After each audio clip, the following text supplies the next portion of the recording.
She had worked in that mansion for 30 years.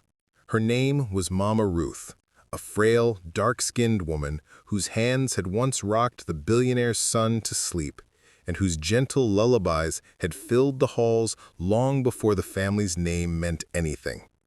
When the young master became one of the richest men in the city, he planned a grand celebration, a gala to honor everyone who helped build his empire. The chandeliers sparkled like stars that night, and every guest wore diamonds and gold.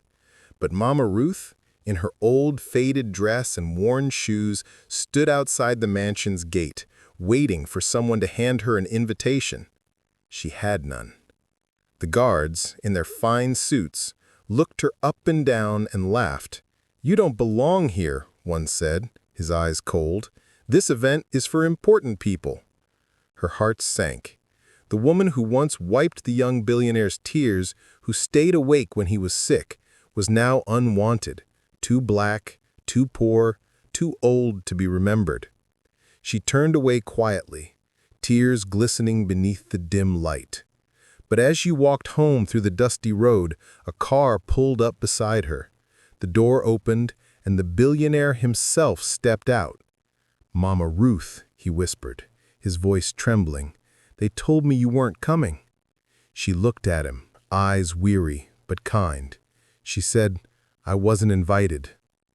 The man froze. He looked at her dress, at her tired face, and shame filled his heart.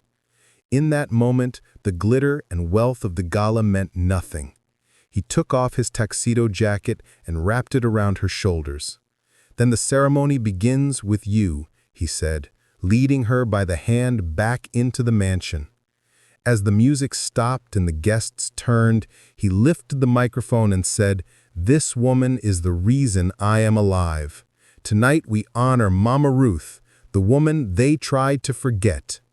Tears filled the room. The applause was thunderous, but Mama Ruth only smiled faintly, whispering, "I only did what love told me to do." Subscribe to my YouTube channel for more powerful stories like this.